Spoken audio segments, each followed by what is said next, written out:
Bismillahirrahmanirrahim. Assalamualaikum warahmatullahi wabarakatuh. Jumpa lagi dengan saya, Tini Budiartini dari SMA Negeri 1 Bojong Soang, Kabupaten Bandung. Saya ngajar ekonomi akuntansi untuk kelas 12 IPS. Baiklah, pada pertemuan kali ini kita akan membahas tentang siklus akuntansi perusahaan dagang. Perusahaan dagang itu beda dengan perusahaan jasa, jelas. Perusahaan dagang itu, tapi yang jelas siklus akuntansi di perusahaan dagang maupun di perusahaan jasa itu sama. Jadi saya ulang lagi bahwa atau saya ingatkan kembali bahwa yang namanya kegiatan akuntansi itu adalah merupakan siklus. Makanya siklus yang terjadi itu sebutnya siklus akuntansi. Accounting cycle. Nah, siklus akuntansi di perusahaan jasa ataupun di perusahaan dagang itu sama. Artinya adalah bahwa apa yang kita lakukan, akuntansi yang kita lakukan di perusahaan dagang dengan perusahaan jasa itu sama. Mulai dari transaksi kemudian dicatat ke dalam jurnal umum, kemudian ada posting ke dalam buku besar dan seterusnya. Itu itu merupakan kegiatan yang sama-sama dilakukan baik oleh perusahaan dagang maupun perusahaan jasa. Bedanya adalah perusahaan yang kita lakukan akuntansinya, proses akuntansinya itu adalah beda. Yang satu perusahaan jasa, yang satu adalah perusahaan dagang. Oke, sekarang kita lihat tentang perusahaan dagang.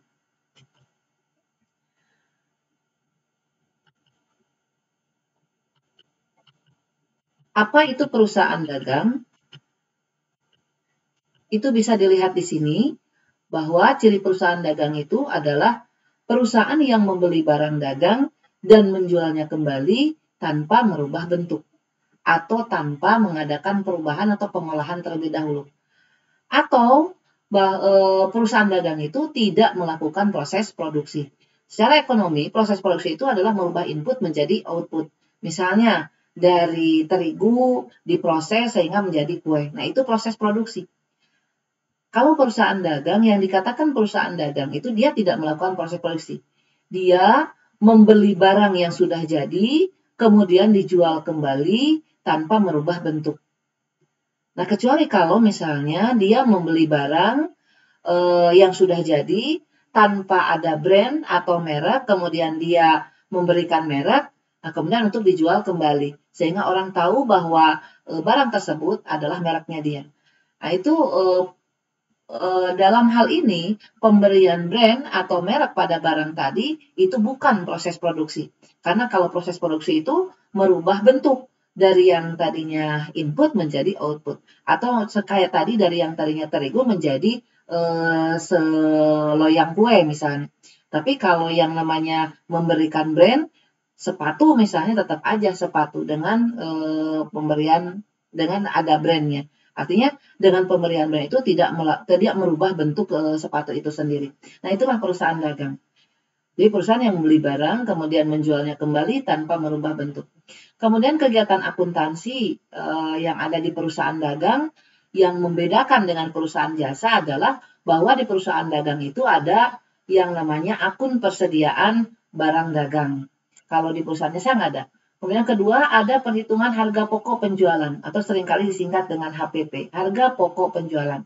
Mengapa ada harga pokok penjualan? Karena perusahaan dagang membeli barang yang sudah jadi. Kemudian yang ketiga, laporan laba ruginya itu bisa menggunakan laba rugi dalam bentuk single step dan multiple step. Kalian mungkin nanti akan lebih jelas pada saat kita mempelajari laporan keuangan, di mana dalam salah satunya itu adalah ada laporan laba rugi. Oke, kita lanjutkan bahwa sekarang tentang transaksi perusahaan dagang. Pada saat transaksi, sama pada saat perusahaan jasa kita pelajari, bahwa di setiap transaksi itu selalu ada bukti transaksi. Itu yang penting kita lakukan.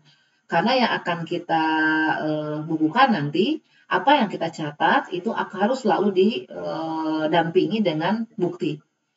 Nah, bukti transaksi itu bisa ada yang disebut dengan kwitansi yang seperti ini, kemudian ada juga yang disebut dengan faktur dan lain sebagainya. Kemudian ada di sini bukti transaksi ada syarat pembayaran. Ada syarat pembayaran itu bisa ada EOM, kemudian end of month sama dengan perusahaan jasa. Kemudian di sini ada 2/10, N/30 misalnya, angka-angkanya bisa kalian rubah. Itu artinya bahwa 2/10 itu 10 hari. Bila kita mampu melunasi dalam jangka waktu 10 hari dari waktu transaksi, maka akan mendapat potongan 2%. N/30 pembayaran terakhir adalah 30 hari dari waktu transaksi. Nah, itu merupakan bentuk dari syarat pembayaran. Kemudian syarat penyerahan barang, barang itu bisa diserahkan di gudang pembeli atau barang bisa diserahkan di gudang penjual. Maka ada yang istilahnya disebut dengan FOB shipping point dan FOB destination point. Kemudian ada setelah syarat-syarat tadi, maka kita masuk ke transaksinya. Jadi syarat-syarat transaksi selalu didampingi dengan bukti-bukti transaksi.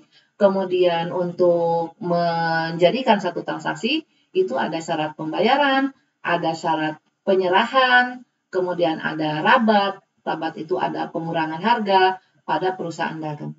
Jadi di transaksinya itu di perusahaan dagang itu lebih lengkap, baik tentang syarat pembayarannya mau bagaimana, mau EOM ataukah mau 2/10, N/30 ataukah mau EOM N/30 EOM dan sebagainya.